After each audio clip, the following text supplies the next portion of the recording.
তো বন্ধুরা দেখো চলে এসেছি ঠাকুর দেখতে। আজকে কিন্তু ঠাকুর দেখার আমার প্রথম দিন। এর আগে বেরোতে পারিনি বৃষ্টির জন্য। তো এটা তোমরা যদি এই জায়গায় এসে থাকো অবশ্যই কমেন্ট করে জানিও। আর জানতে হলে আমার ভিডিওটা পুরো দেখো, তাহলে বুঝতে পারবে আজকে কোন জায়গায় চলে এসেছি। আসবো না মানে করছিলাম, কিন্তু সত্যি না আসলে ভীষণ মিস করতাম। তো এক কথায় বলা যায় আমি এখানে তোমার দাদাভাই আমাকে জোর করে নিয়ে এসছে, আর বেশ অনেকটা এরিয়া নিয়ে।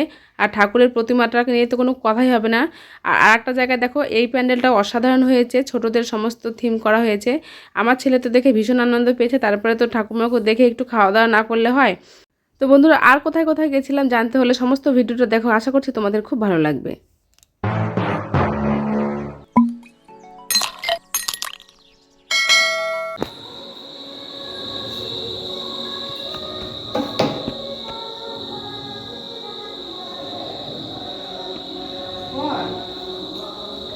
গুড ইভিনিং বন্ধুরা, সবাইকে যারা ইনস্টাগ্রাম লাইভ স্বাগত। শুরু করছে একটা মিনি ব্লগ। আজকে হচ্ছে শুভ ষষ্ঠী, তাই ঠাকুর দেখতে যাচ্ছি। খুব তাড়াহুড়ো, ভয় দেওয়ার সময় নেই, দেরি হয়ে গেছে। তো চলো একদম ঠাকুর দেখতে যাচ্ছি, প্রথম ঠাকুর দেখা। তো সঙ্গে থাকো। তো বন্ধুরা বাড়ি থেকে তো বেরিয়ে পড়লাম, কিন্তু আজকে আমরা বহরমপুরে যাব না, যাব আমরা উল্টো দিকে। তার কারণ হচ্ছে আজকে যাব বেলডাঙাতে ঠাকুর দেখতে। তো চলো তার ঠাকুর দেখা শুরু করে দিই। এটা হচ্ছে আমাদের প্রথম ঠাকুর দেখা। আর ঠাকুর দেখতে যেখানে যাচ্ছি সেখানেই কিন্তু বন্ধুরা যেহেতু সন্ধ্যার সময়, তো সেই জন্য সব জায়গাতে আরতি হচ্ছে, আর বেশ সুন্দর লাগছিল দেখতে। আর এখানকার ঠাকুরগুলো কিন্তু অসাধারণ হয়েছে। তোমরা কিন্তু ভেবো না যে শুধুমাত্র বহরমপুরই ভালো হয় বা অন্য কোথাও, কিন্তু বেলডাঙাও কিন্তু একদম পিছিয়ে নেই। বেলডাঙাতেও অসাধারণ ঠাকুর। আর এটা কিন্তু আমাদের প্রথম ঠাকুর দেখা। তো প্রথম ঠাকুর দেখে তারপরে দেখো চলে যাচ্ছিলাম অন্য ঠাকুর দেখতে, কিন্তু দেখি সামনে মোমোর দোকান।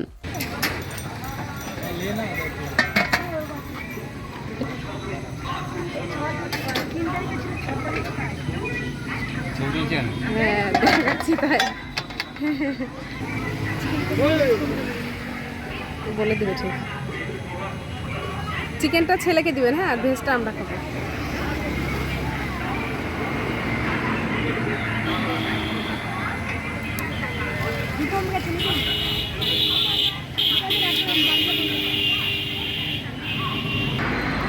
তো তোমরা এই দোকানে মোমো খেয়েছো কিনা অবশ্যই কমেন্টে জানিয়ে। উনি কিন্তু বহরমপুরে মানে হরিদাসমাটি কৃষ্ণমাটিতেই বসে। তো অসাধারণ করে, তোমরা কিন্তু খেয়ে থাকলে অবশ্যই আমাকে কমেন্টে জানিও। কিন্তু আজকে উনি বহরমপুরে না বসে উনি আজকে বেলডাঙার দিকে বসেছেন।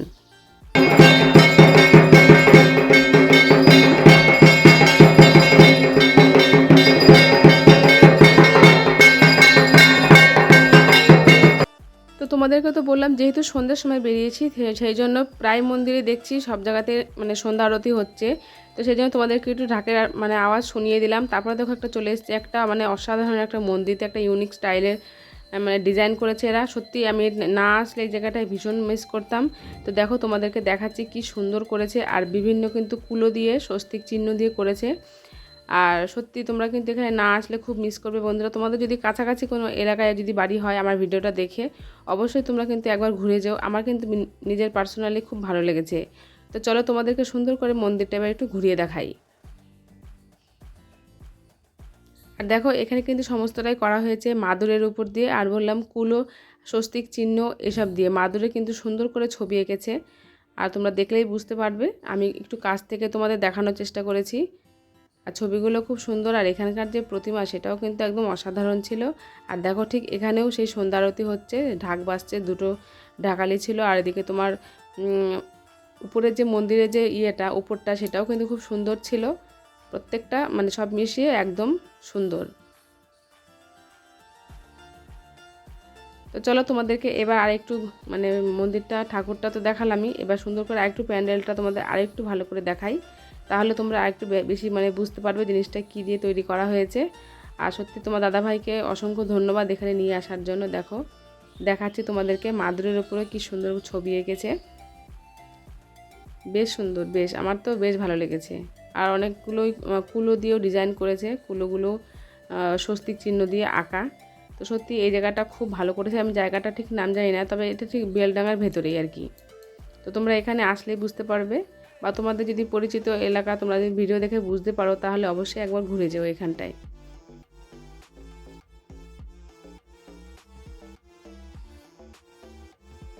সমস্তটাই খুব সুন্দর। দেখো চারদিকে এটা খুব ভালো করেছে খুব। এখানে আসলে তোমার মন একদম মুগ্ধ হয়ে যাবেই, এটা আমি একদম শিওর। আর বাইরে থেকে দেখাচ্ছি তোমাদের মন্দিরটা, দেখো কি ভালো লাগছে দেখতে। কুলোর উপর যে স্বস্তিক চিহ্ন করা হয়েছে সেগুলোতে মানে আরও বেশি ফুটে উঠেছে। তো চলো এবার যাবো অন্য একটা ঠাকুর দেখতে। তো প্রত্যেকটা ঠাকুরই কিন্তু লাইটগুলো মানে অসাধারণ করেছে প্রত্যেকটাতেই। তো এবার দেখো বন্ধুরা, গাড়িতে চেপে পড়লাম, আরেকটা মন্দিরে যাচ্ছি। এই মন্দিরটাও কিন্তু খুব সুন্দর হয়েছে, আমার তো ভীষণ ভালো লেগেছে। তো এটা হচ্ছে মন্দিরে মানে পেছনটা এরকম ডিজাইন করেছে, আর ঠাকুরটা একদম মানে যেমন ঠাকুর হয় সেরকমই আর কি। তারপরে দেখো চলে এসেছি কোথায়, এটা হচ্ছে নেতাজি পার্ক, বেলডাঙার একটা ভালো জায়গা। মানে আমি এর আগে কখনো আসিনি, এই প্রথম টাইম আমার আসা। তো বন্ধুরা দেখো, এখানকার ঠাকুরটা কিন্তু একদম অসম, আমার তো সেই লেগেছে আমার। তো তোমরা এই জায়গাটাই বেশি মানে বারবার করে বলছি আমি, তোমরা এই জায়গাটায় হলে একবার এসো। আর এটা কিন্তু অনেকটাই এরিয়া নিয়ে এই যে মানে মন্দিরটা হয়েছে। যেহেতু বললাম এটা একটা পার্ক, বড় জায়গা, সেহেতু বাচ্চাদের খেলার সমস্ত কিছু রয়েছে, আর প্রচুর দোকান বসেছে। তোমরা কিন্তু চাইলে অনেক জিনিসপত্র কিনতেও পারো। তো চলো এবার আস্তে আস্তে ঠাকুরের ভেতর দিকে যাব। আর এখনকার দেখছি বন্ধুরা বেশিরভাগ প্যান্ডেলই সব মানে লাইটের বিভিন্ন ইয়ে করেছে সমস্ত প্যান্ডেলগুলোতেই। আর ওই জন্যই রাত্রে ঠাকুর দেখে কিন্তু একটা আলাদাই মজা, কারণ দিনের বেলা যতই ঠাকুর দেখো না কেন এই লাইটগুলো কিন্তু পাওয়া যায় না। তো সেই জন্য অনেকের সম্ভব হয় না, সেজন্য তারা সকালবেলা দেখে, বা আমরাও দেখি ভোরবেলাতে। কিন্তু সত্যি সন্ধ্যার সময় বা রাত্রেবেলা ঠাকুর দেখার কিন্তু একটা আলাদাই মজা। আর এখানে দেখো প্রতিমাটাও কিন্তু খুব সুন্দর করেছে, খুব সুন্দর, একদম একটু অন্যরকম। তো চলো আর বেশি কিছু বলবো না, তোমরা দেখো, দেখলেই বুঝতে পারবে, আর বেশি বগর বগর করবো না আমি। এটা দেখার পরে চলে যাব আর একটা পরবর্তী মন্দিরে। সব মন্দিরগুলো কিন্তু কাছাকাছি, খুব একটা বেশি দূর না। তো দেখো এখানকার মন্দিরটা আমার আরও বেশি ভালো লেগেছে। এটা হচ্ছে যে সেই ছোটোবেলাকার বিভিন্ন সিন করেছে এটাই। এখানকার থিমটা মূলত তোমার মানে বাচ্চাদের যে সমস্ত আগে যে আমরা ছোটোবেলায় নৌকা বানাতাম, তারপরে তোমার বিভিন্ন রকম জিনিস যে বানাতাম, দেখো বেশিরভাগই সেইগুলো সব ওরা হাতে কাগজ দিয়ে বানিয়ে ঝুলিয়ে রেখেছে। আর এখানে কিন্তু ছোটোবেলাকার কথা এসে অনেক কিছু মনে পড়ে গেল। ছোটোবেলা কিন্তু আমরা এরকম করতাম, গুলতি খেলেছি আমিও। তো তোমরা গুলতি খেলেছো কিনা অবশ্যই কমেন্টে জানিও। এই জিনিসগুলো কিন্তু খুব ভালো লাগলো, মনে হলো যে আমার ছোটোবেলাটাকে আবার এরা ফিরিয়ে দিল, বা ছোটোবেলার কথা অনেক মনে পড়ে গেল এটা দেখে। তো সত্যি এই প্যান্ডেলটাও কিন্তু আমার একদম ইউনিক স্টাইলের, অন্যরকম লেগেছে। এখানকার যে থিমটা, সেই থিমটাও মানে খুব সুন্দর হয়েছে। আর এখানকার প্রতিমাটাও দেখো একদম অন্যরকম। আমার ছেলে তো যে ঢুকছিলাম তখন দেখলে একটা বাচ্চা দোল খাচ্ছিল, তো সেটা দেখে ও ভীষণ আনন্দ পেয়েছে। তো ও বারবার ওটাকে দোল দিচ্ছিল, আরও বলছিল যে মা বাড়ি গিয়ে আমাকে এরকম একটা দোলনা করে দেবা, ও বায়না করছিল। তো সত্যি এটা আমারও খুব ভালো লাগছিলো, কারণ ছোটোবেলায় আমরাও ওরকম খুব দোল খেয়েছি, তবে এরকম টায়ারে করে নয়, তবে গাছে বেঁধে সে দোলনার মতন করে। তো দেখো ও বারবার দোল দিচ্ছে আর ওর ভালো লাগছে, বলছে একটা ভাই কি সুন্দর দোল খাচ্ছে। আর দেখো নৌকাগুলো দিয়ে যে এত সুন্দর একটা এরকম সাজানো যায়, এটা যে মাথায় এসছে এর জন্যই মানে অনেক মানে ধন্যবাদ আর কি। আমরা তো অনেক খেলেছি, জলে ভাসিয়েছি, সেগুলো এমনি, কিন্তু এটা দিয়েও যে একটা মন্দির তৈরি করা হয় বা একটা থিম হয়, সেটাও সত্যি, এটা ভাবার জন্য অসংখ্য ধন্যবাদ।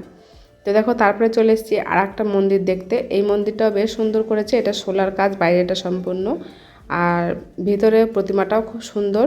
উপরে যে করেছে দেখো, উপরটাও বেশ ভালো লেগেছে দেখতে আমার। তো তোমাদের কেমন লাগলো বন্ধুরা অবশ্যই কমেন্টে জানিও, আর একবার হলেও কিন্তু এই বেলডাঙায় এসে ঠাকুরগুলো দেখে যেও। তারপরে দেখো চলে এসেছি একদমই আমাদের বাড়ির কাছে, বোরগাছি সেবাব্রত বলা হয় এইখানটায়। এটা দেখেই আমরা বাড়ি চলে যাব। তো আসা মাত্র দেখছি একটা খুদে মানে শিশু, ও নাচ করছিল, তো একটু নাচ দেখে নিলাম। তারপরে দেখো ঠাকুরটা দেখছি, ঠাকুরটাও খুব সুন্দর, এখানে প্রতিবার ভালো করে। তো এবারও কিন্তু অন্যরকম হয়নি, এবারও খুব সুন্দর করেছে। তো দেখো তোমরা এখানেও কিন্তু অবশ্যই একবার এসো, বোরগাছি সেবাব্রত। তারপরে দেখো ঠিক বোরগাছির মাথাতেই একদম একটা চপের দোকান নতুন এটা খুলেছে। তো এখানে ডিমের চপ, ভেজ পকোড়া, এমনি পকোড়া, ডিমের মাছের ডিমের চপ, অনেক কিছুই পাওয়া যায়। তো এগুলো সব নিয়ে বাড়ি চলে যাব। তো বন্ধুরা ঠাকুর দেখে চলে এলাম, খুব আনন্দ লাগছে। একদিন বেড়াতে পারিনি একদিনও, তো আজকেই বেরিয়েছিলাম। সবাইকে শুভ ষষ্ঠী, সবাই খুব আনন্দ করো আমার মতন। আর অবশ্যই বন্ধুরা তোমরা যদি আমার ব্লগটা দেখে থাকো, তাহলে তোমরা আজকে বেলডাঙায় যেও ঠাকুর দেখতে, যে কোনো দিন দশমী হওয়ার আগে আর কি। তো বেলডাঙায় অসাধারণ ঠাকুর হয়েছে, আমি তো যেতে চাইছিলাম না, তোমার দাদাভাই জোর করে নিয়ে গেল। তো খুব সুন্দর ঠাকুর হয়েছে, যেটা তোমার নেতাজি পার্ক, নেতাজি মোরনা পার্ক বলছে, ওখানটায় যাবা, মানে খুব সুন্দর ঠাকুর হয়েছে, খুব সুন্দর। আমার তো দেখে জাস্ট মনটা একদম ভরে গেছে, ওয়াও। তো যাই হোক, আজকে ছোট্ট একটা মানে তাও বড় ব্লগই হয়ে গেল, অনেক কটা ঠাকুর দেখলাম। তো তোমরা বন্ধুরা আমার একটা রিকোয়েস্ট, তোমরা প্রত্যেকটা ব্লগ আমার দেখো, আর আমি যতটা চেষ্টা মানে সম্ভব ততটা চেষ্টা করেছি তোমাদের ঠাকুরটা সুন্দর করে দেখানোর। তো তোমরা আমার ভিডিও দেখলেই বুঝতে পারবে। তো যাই হোক, ভিডিওটা আর বেশি বড় মানে এমনি খুব বড় হয়ে যাচ্ছে, কারণ ঠাকুর ধরো প্রত্যেকটা প্যান্ডেল ঠাকুর দেখাতে গেলেই বড় হয়ে যায়, তারপর আবার লাইটিং আছে। তো যাই হোক, আমার ভিডিওটা তোমাদের কেমন লাগছে কমেন্ট করো অবশ্যই, আর যদি ভালো লাগে তাহলে লাইক করে দিয়ে পাশে থেকো। তো প্রত্যেককে অসংখ্য ধন্যবাদ। Good night.